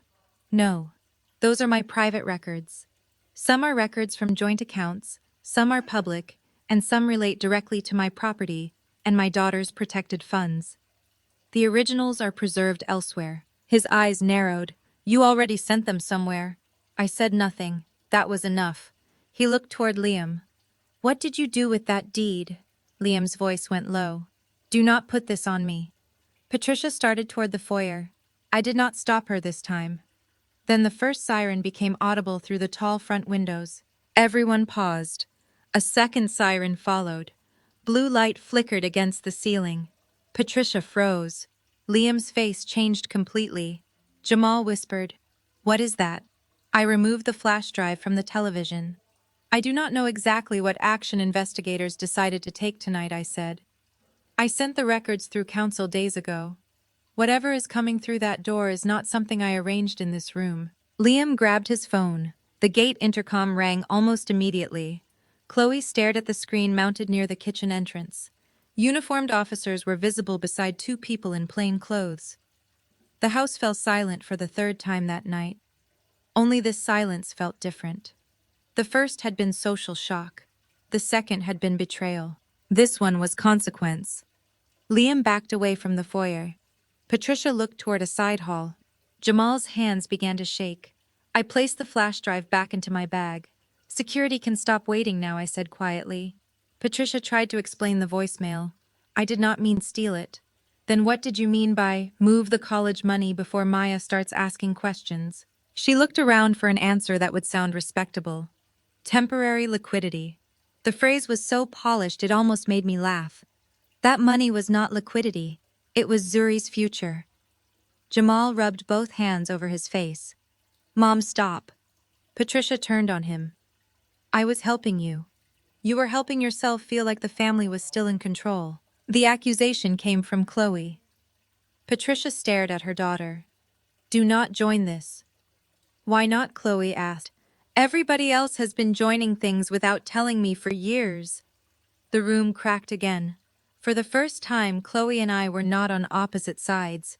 We were simply two women looking at a family system that had used secrecy as glue. I did not mistake that shared moment for reconciliation. But I recognized it. The police are here. The front door opened after Chloe answered the intercom. Two local detectives entered first. Behind them were federal financial crimes investigators carrying document folders rather than dramatic weapons. The contrast made the moment more frightening, not less. Paper had finally arrived to meet paper. One of the detectives asked for Liam by full name. His face hardened. I want my attorney. That is your right, the detective said. The second investigator asked for Jamal. Patricia stepped between them. There has been a misunderstanding. This is a domestic dispute. My son is a respected sports agent. The federal investigator looked at her. Ma'am, step aside. She did. Jamal stared at me. You called them here. I did not answer because the investigators were already speaking. They explained that the inquiry involved the attempted international transfer, suspected misuse of client and business funds and records associated with the property document Liam had tried to use. They did not read the family a full case file. They did not need to. One detective produced a warrant. Liam went pale. Jamal backed into a chair. The room that had been arranged as his public restoration became the place where he lost control of the story forever. The investigator approached him. Jamal, turn around and place your hands behind your back. Patricia screamed, No! Jamal's expression collapsed. Mom. The word sounded young. For the first time that evening, he did not look like a man protecting an image. He looked like a son expecting his mother to fix something money could not reach. Patricia rushed toward the investigator and stopped only when warned not to interfere. This is because of her, she said, pointing at me. She has been manipulating the accounts for months. The investigator did not look at me. The warrant is based on financial records, bank compliance information, and evidence reviewed before tonight. That sentence mattered. No one could claim I had performed a dramatic slideshow and summoned handcuffs by applause. The process had already been moving. Jamal looked at me as the cuffs closed. Maya, tell them the transfer was ours. I met his eyes. It was not authorized. Tell them we were reconciling. You texted me from the airport that you were moving to Italy with Olivia. His face twisted. Think about Zuri. I have been thinking about Zuri since the school pickup line. He stopped speaking. Across the room, the detectives moved toward Liam. His response was different. He became technical. He insisted the deed had been provided by Jamal. He said he had never recorded it. He said his corporation was simply collecting a legitimate debt. The detective asked whether he had presented the document to me as proof that he owned the property. Liam hesitated. Chloe answered. I did. Every head turned. She was crying again, but her voice was clear. He brought it to Maya's house and told her to leave. Liam stared at his wife. Chloe, do not. She stepped away from him. I am done lying for people. The detective continued. He identified separate allegations involving corporate funds and document fraud that had arisen from the financial referral. Liam's attorney would have the opportunity to challenge every claim. Tonight, investigators had enough for custody under the warrants already issued. Liam's polished composure broke. He blamed Jamal. Jamal blamed the gambling network. Patricia blamed Olivia. No one blamed themselves. The cuffs closed around Liam's wrists. Chloe sat down hard. Patricia looked around the dining room for allies. The country club friend who had been gathering her purse was already moving toward the door. Another guest followed. Then another. People who had arrived to watch Maya be exposed did not want their photographs associated with an active financial crimes arrest. Patricia called after them. You are leaving me. No one answered. One woman paused at the foyer. You told us Maya stole from Jamal. Patricia looked toward the television, where the blank input screen now reflected the room. This is not what it looks like. The woman shook her head. That sentence is the reason I am leaving. The door closed behind her. Within minutes, half the guests had gone. The social standing Patricia had treated like an asset disappeared faster than money in a bad account. The investigators escorted Jamal and Liam toward the door. Jamal stopped beside me. He looked exhausted. Not angry, not charming, just empty. How long did you know, he asked. About Olivia. He nodded. 3 months. His eyes closed. Why did you not say anything? Because I wanted to know whether you would stop on your own. He gave a broken laugh. And I did not. No. The investigator guided him forward. As he crossed the foyer, I remembered the text. Good luck paying the bills. I felt no need to repeat it. Consequences had better wording. Liam passed next. Chloe did not look at him. Patricia stood near the dining table in a room full of abandoned plates and empty chairs. I retrieved my handbag. One of the federal investigators asked me to remain available for follow-up through counsel.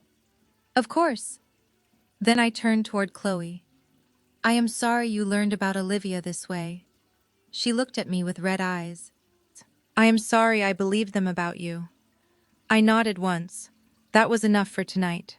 Patricia said my name as I reached the foyer. Maya. I stopped. You destroyed this family. I looked back at the room. No Patricia. As the investigators secured the 2 men, I noticed Patricia's phone vibrating on the table. Message after message appeared on the lock screen. People leaving the dinner. People asking what happened. People canceling plans. Her social world was updating in real time. She reached for the device. One of the investigators asked everyone to leave relevant devices untouched until they clarified whether any were subject to preservation requests. Patricia pulled her hand back as if the phone were hot. That image stayed with me. A woman who had spent years measuring power by who returned her calls, suddenly afraid to touch the device that contained all of them.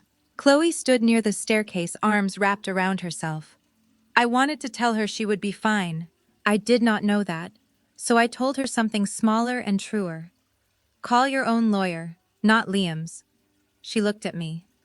Why are you helping me? Helping me because his consequences do not need to become your legal mistakes. She nodded slowly.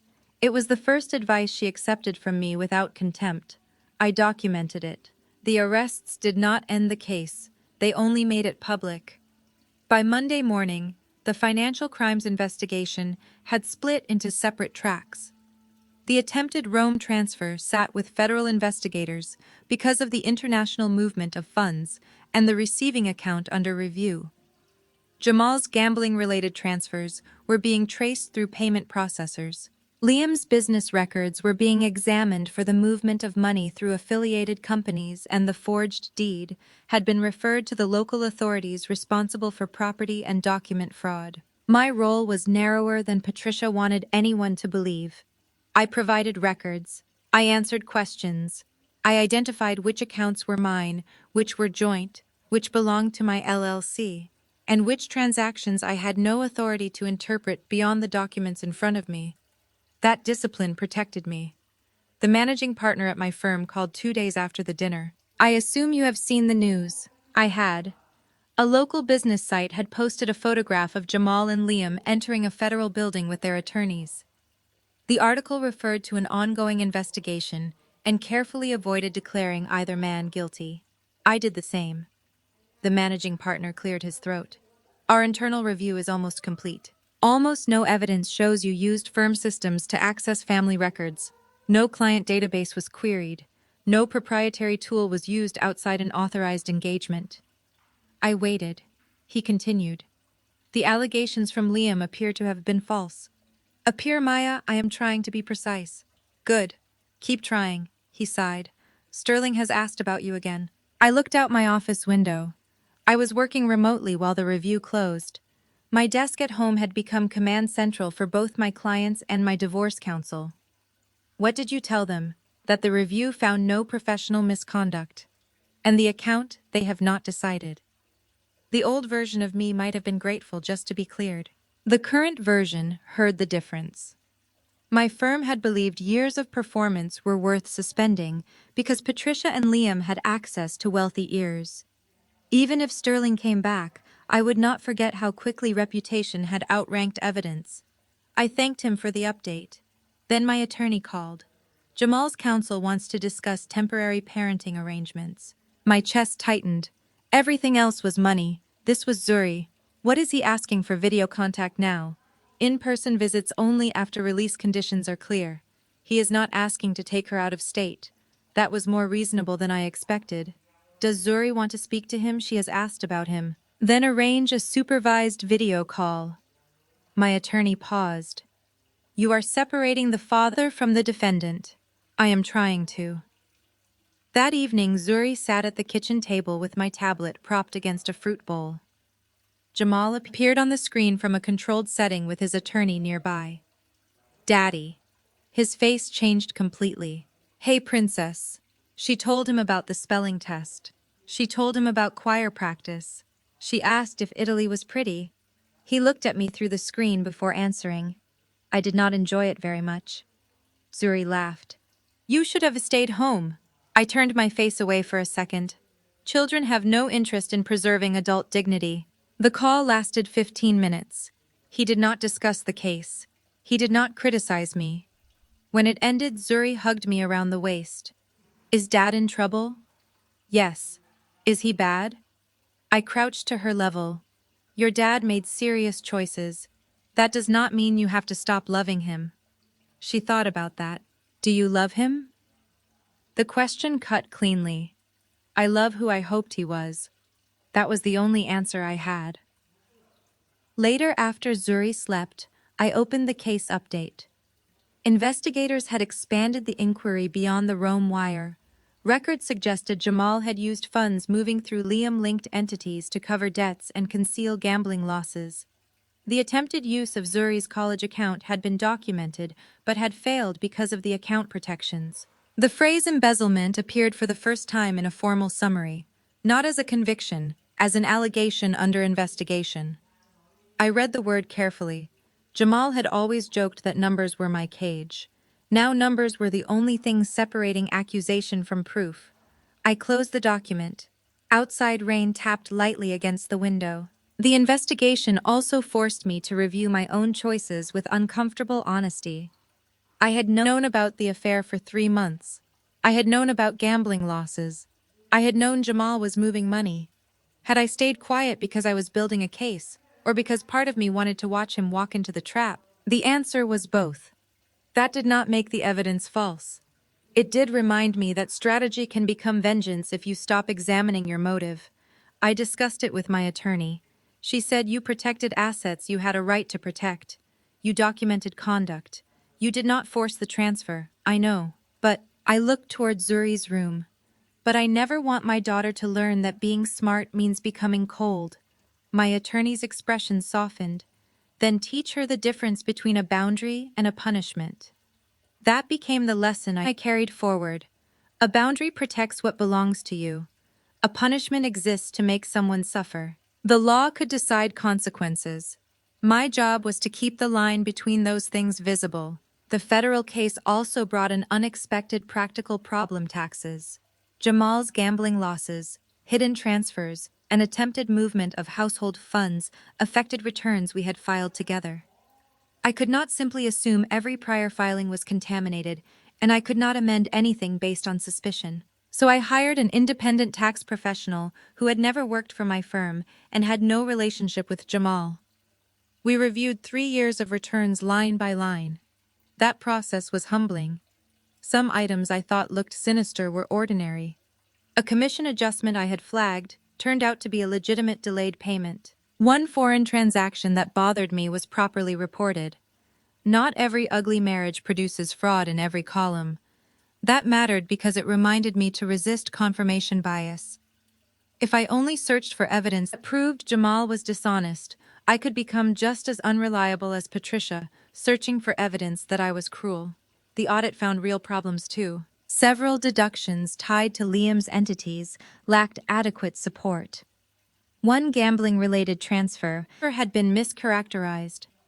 We prepared corrected information for counsel and the appropriate tax process, rather than using it as another threat. When my attorney reviewed the work, she smiled. You know, most people in your position would be thrilled to find another weapon. I am tired of weapons. What do you want instead? A clean life. The answer surprised me because I meant it. I did not want Jamal to wake up miserable every morning. I wanted to wake up without calculating what he might do next. My firm formally closed its internal review the same week. The final memorandum was only 2 pages. No misuse of confidential systems. No unauthorized client access. No ethics violation. The document should have felt like vindication. Instead, I read the line stating that my removal from Sterling had been a reasonable interim business decision, and understood that institutions apologize differently from people.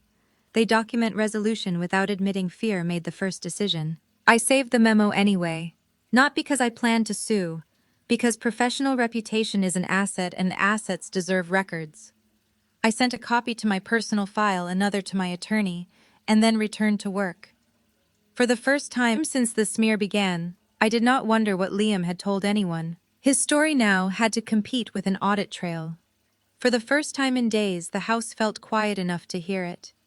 Liam's fall was less emotional and more administrative. His clients did not wait for a verdict before protecting themselves. 3 firms placed his company relationships under review. A bank suspended a credit facility after learning that corporate accounts were part of a financial crimes investigation. The forged deed became its own disaster because it was so simple compared with the offshore money. There was a real house, a real owner, a false grantor. A document Liam had physically presented to me while demanding possession. His defense was that Jamal gave it to him and represented it as valid. That might matter in court. It did not erase the fact that I had shown him the county record before he left my driveway. My attorney preserved the exact time I sent him the certified title record. After that moment, any attempt to use the deed became much harder to describe as innocent reliance. Patricia called me from 3 different numbers. I blocked the first 2. On the third, I answered because my attorney had advised me to preserve certain communications. She did not say hello. You have to help Liam. Why, Chloe has no one. Chloe has herself. Do not be cruel. I almost admired the word. Cruelty in Patricia's vocabulary meant refusing to absorb the cost of someone else's behavior. She lowered her voice. If Liam goes down, Chloe's social life is destroyed. Her marriage is already over. People are talking. People were talking when you told them I was financially abusive. That was different. Of course it was. Patricia began crying. At least I think she did. The sound was familiar, but I had learned not to confuse performance with remorse. Maya, I was protecting my son. You advised him to take money from his daughter. I did not know he would actually do it. You left a voicemail telling him to do it before I noticed. She went silent. There was no elegant way around her own voice. I ended the call. By the end of the week, the social consequences were moving faster than the legal ones. Patricia was removed from a charity committee pending review of the family scandal. The country club did not revoke her membership outright, but several women stopped returning her calls. One photograph from the Sunday dinner circulated privately. Patricia standing beside the table while investigators escorted Jamal through the foyer. She had spent decades curating proximity to wealth and respectability. Now the same network treated her as reputational risk. I did not celebrate it. Social exile has no line item on a balance sheet, but it is still a kind of loss. Chloe requested to meet me. We chose a quiet cafe during school hours. She arrived without Liam, without designer sunglasses, without the brittle superiority she had inherited from Patricia. I am filing for divorce, she said before the coffee arrived. I nodded. She looked at me. You knew about Olivia before Sunday. I knew the money touched her before Jamal did. I did not know every detail of their relationship. Why did you not tell me privately? The question was fair. Because your husband was helping my husband move money, threatening my career, and standing in my driveway with a false deed. I did not know whether you were involved. Pain crossed her face. I was not. I know that now. She looked down at her hands. I believed him over you. So did a lot of people. I am sorry. I accepted the apology without turning it into instant intimacy. Forgiveness and access are different decisions. Chloe asked whether I thought Liam would go to prison. I told her the truth. I do not know. Charges are not convictions. She nodded slowly. Then she asked the question beneath all the others. Was any of it real? Her marriage. Her life. The image. I could not audit love. I reached across the table and touched her hand once. That part is yours to decide. When I left the cafe, my attorney called. Liam had been formally charged in connection with the property document and separate corporate fraud allegations. Jamal's case was also moving forward. The legal system was finally doing what my family had refused to do. Chloe also asked whether I planned to use the Olivia evidence in her divorce. That is your lawyer's decision, I said. I will provide copies of records I can lawfully share if requested through proper process. She looked surprised. You are not going to hold it over me, why would I? Because I was awful to you. That is not a legal strategy. A sad smile crossed her face. Patricia would make it one. Patricia and I are not the same person. Saying it aloud felt important. This story could easily have turned me into the thing I hated, someone who discovered leverage and then used it simply because it was available. I refused. Chloe had to build her own case. I had to build mine. The fact that both cases touched the same dishonest men did not merge our lives. That separation was another kind of freedom. Patricia's collapse remained mostly social, but she kept trying to turn it into a financial emergency. She sent messages saying she could not afford Jamal's lawyers. She asked whether I would release family funds. There were no family funds under my control for that purpose. She asked whether I would loan Chloe money. Chloe had not asked me. She asked whether I would sell my house and give Jamal his share. The house had never been his. Each request revealed how little she understood ownership, despite spending a lifetime worshipping wealth. Money to Patricia belonged to whoever had the strongest family claim to demand it. I answered only through counsel. No, no, no. Eventually the request stopped. Not because she accepted my boundaries emotionally, because every route around them had closed. That distinction taught me something useful. A boundary does not require the other person to agree. It requires you to enforce the consequence consistently. Patricia could believe I was selfish for the rest of her life. She simply could no longer make that belief expensive for me. Chloe and I never became instant friends. That would have been dishonest. We spoke occasionally because our legal situations overlapped, but I did not invite her into my home or tell her every detail of Zuri's life. Trust once absent does not appear because two people discover they were harmed by the same man. She respected that. One afternoon she sent a short message. I used to think your distance meant you believed you were better than us. I answered after an hour. My distance meant I was tired of being judged. She replied with one sentence. I understand that now. It was not reconciliation. It was the first truthful exchange we had ever had. Sometimes that is enough to stop a family pattern from repeating. Separating story from evidence. The divorce did not happen in one dramatic afternoon. It happened through paper, temporary orders, financial disclosures, parenting evaluations, settlement drafts, the slow procedural dismantling of a 10-year marriage. 3 months after the Sunday dinner, I entered a courtroom with my attorney and sat across from Jamal for the first time since his arrest without a dining table, an airport, or a family audience between us. He wore a plain dark suit. No designer watch, no performance. His federal case was still pending, and his release conditions limited travel and financial activity. His criminal attorney sat behind him. Our family law lawyers had spent weeks negotiating an uncontested path through the divorce because neither side benefited from turning Zuri into another battlefield. The judge reviewed the settlement. The Buckhead house remained mine because my LLC had owned it before the marriage. My separate business and recovery accounts remained mine. Jamal retained whatever lawful separate assets remained after the criminal and creditor processes. There was no fantasy where I won everything. There was simply documentation showing what belonged to whom. Custody required more care. The court approved sole legal and primary physical custody to me, with Jamal receiving structured contact, subject to the conditions of his criminal case and future review. I did not ask the court to erase him as a father. I asked the court to keep Zuri stable. That distinction mattered. When the judge asked whether Jamal understood the agreement, he stood. Yes, Your Honor. Do you enter it voluntarily after consultation with counsel? He looked at me, then at the judge. Yes. The divorce was not final because the judge hated him. It was final because the marriage was over and the evidence had removed the last incentive to pretend otherwise. After the hearing, I waited in the hallway while my attorney discussed filing details. Jamal approached with his counsel a few steps behind. Maya. I turned. He looked older. Not by years, by consequences. Can I ask you one thing? I nodded. How did you know to look at the accounts? The question surprised me because the answer had been in our house for 10 years. You always said my job was boring. He gave a tired half smile. I did. You should have paid attention. The smile disappeared. I noticed the flower charge, then the betting transfers, then the hidden credit. After that, I did what I do for clients every day. I followed the money until the story stopped changing. He looked toward the courtroom doors. Did you ever think about warning me every night for 3 months? Why did you not?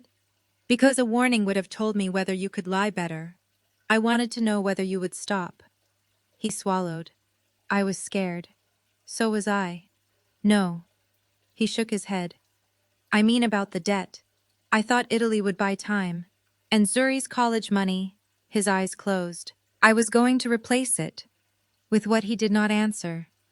That silence was the final accounting between us. The deputy assigned to his next appearance approached from the far end of the hall. Jamal looked at me again. Tell Zuri I love her. You can tell her on your scheduled call. He nodded. As he turned away, he stopped. Maya. Yes, I am sorry. The apology was quiet. Not a speech. Not a request. I had imagined hearing those words during the worst nights of our marriage. Now that they arrived, they did not change the numbers. I believe you are sorry now, I said. His face tightened. That was not forgiveness. It was not cruelty either. It was accuracy. I watched him walk down this corridor. My attorney joined me. How do you feel? I looked at the signed settlement in her hand. Like I finally closed a file I kept open too long. She smiled. Outside the courthouse, the city moved as if nothing monumental had happened. Cars stopped at lights. People carried coffee. A woman argued into a headset. I stood on the steps and breathed. My future did not feel triumphant. It felt quiet. The settlement also required a parenting communication structure. No midnight accusations. No messages through Patricia. No financial disputes inside calls with Zuri. Jamal and I would communicate through a documented parenting platform while the criminal case remained unresolved. It sounded clinical. Clinical was exactly what we needed. The first week, Jamal sent a message complaining that the system made him feel monitored. I replied once. It makes both of us accountable. He never complained again. Zuri adjusted faster than either of us. She cared about predictable calls, school pickup, and whether her father remembered the name of her choir song. Children do not need the illusion of a perfect family. They need adults who stop making them responsible for maintaining one. There was one asset Jamal asked about repeatedly during the settlement: my retirement account. He believed years of marriage automatically entitled him to everything inside it. The lawyers separated premarital contributions, marital contributions, and legally divisible portions according to the applicable rules. The result was not the dramatic sweep either of us might have imagined. Some value was marital, some was separate. The same was true for certain household assets. We divided what the law required. I kept what the law and records showed was mine. That ordinary fairness felt almost radical after months of family members treating property as something the loudest person could claim. Jamal eventually stopped arguing once his own lawyer explained the numbers. I watched him sign the final page and realized how much of our marriage had been built on his assumption that I would eventually become too tired to verify things. He had mistaken exhaustion for consent. The divorce gave me a new rule: never sign peace just because conflict is tiring. Read the page, understand the number, then decide. Before the final custody order, the court asked for a practical plan if Jamal remained unavailable. School pickup, medical consent, emergency contacts, travel permissions, the ordinary infrastructure of childhood. I updated every form, removed Jamal from permissions he could not currently exercise, kept him listed where the law and parenting order required, added no dramatic notes. A school administrator glanced at the stack and said, "That must be difficult." "It is administrative," I replied. She smiled gently. "Sometimes administrative is how we survive difficult." I carried that sentence home. My career had taught me to respect systems, because systems keep emotion from deciding everything at once. For Zuri, structure became kindness. That was better. 6 months after Jamal sent me the message that was supposed to end my life, my former managing partner asked me to lunch. I almost declined. Curiosity won. We met at a restaurant downtown where finance executives liked to pretend ordering salads counted as privacy. He arrived early. That alone told me the power dynamic had changed. "Maya," he said, standing as I approached. "You look well." "I am well." We ordered. He spent the first 10 minutes discussing the firm's year, the sterling account, and the difficulty of recruiting senior forensic talent. Then he placed a folder on the table. "Partnership offer." I did not open it. He noticed. "At least look at the economics." I smiled. "You took me off sterling because wealthy people told a story about my marriage. We had risk concerns. You had no work concerns. That is fair. You suspended my bonus while deciding whether gossip outweighed my record." His expression tightened. "The review cleared you. After the damage." He folded his hands. "You also became the public face of one of the most complex private fraud referrals this city has seen in years. Clients respect what you did." That sentence told me everything. They wanted me back now because the same scandal that made me dangerous had made me marketable. I opened my handbag and placed my own folder beside his. He looked confused. "I incorporated 3 months ago," I said. Inside was the launch package for my new boutique forensic accounting firm. No giant logo, no rented prestige, just a focused practice serving high-net-worth women founders and family offices that needed asset protection, fraud review, and financial clarity before a crisis destroyed their choices. I had already signed my first 4 clients. 2 were women leaving marriages where they had been told they were too emotional to understand money. 1 was a founder, recovering control of a company from a dishonest partner. The 4th wanted a preventive audit because she had watched my case and realized that love was not an internal control. The managing partner stared at the document. "You are leaving, I already left." He leaned back. "I suppose there is nothing I can offer." "You can offer the next woman due process before reputation management." That ended the lunch. I walked out lighter than I entered. My own office opened 2 weeks later in a renovated brick building with tall windows and a small team I chose carefully. I did not name the firm after revenge.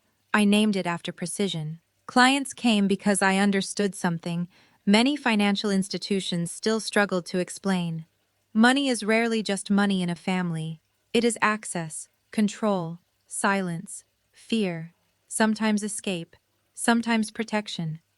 My work was helping women understand which was which before someone else decided for them. One bright afternoon, I left the office early to pick up Zuri from school. I had replaced the SUV. Jamal remembered, with a new car purchased in my name, paid from my own account selected, because Zuri liked the panoramic roof. She climbed into the back seat carrying a poster board covered in glitter. "Mom, do not bend it. It is my solar system." I treated it with the seriousness of a merger agreement. "Understood." We pulled away from the curb. At a light near an older apartment complex on the edge of Buckhead, traffic slowed beside a moving truck. A woman in a cream coat stood on the sidewalk directing 2 movers toward a stack of boxes. Patricia. The country club wrap was gone. The pearl necklace was gone. The enormous house she once used as evidence of superiority was no longer part of her life. After Jamal's legal expenses, the collapse of several family financial arrangements, and the social cost of the investigation, she had downsized. She looked up. Our eyes met through the windshield. For 1 second, the old expression returned, disapproval. Then something else replaced it. Recognition, not affection, not apology. Recognition that I was no longer available for her judgment. The light turned green. I did not roll down the window. I did not wave. I drove. Zuri was explaining why Saturn was better than Jupiter. I listened. At the next intersection, she leaned forward. Mom, yes, are we okay? I looked at her in the mirror. We are more than okay. She smiled. Good. Can we get ice cream? That depends. Did the solar system budget for it? She groaned dramatically. You make everything about numbers? I laughed so hard I had to slow down. Maybe Jamal had been right about one thing. Numbers were everywhere in my life. But they were not boring. They were boundaries. They were evidence. They were the reason no one could steal my house, my daughter's future, my career, or my reality, and then convince me I had imagined the loss. When Jamal left for Italy, he thought he had taken the money and the power with him. What he actually took was the last excuse I had to keep protecting people who were willing to destroy me. I did not need to ruin him. I needed to stop rescuing him.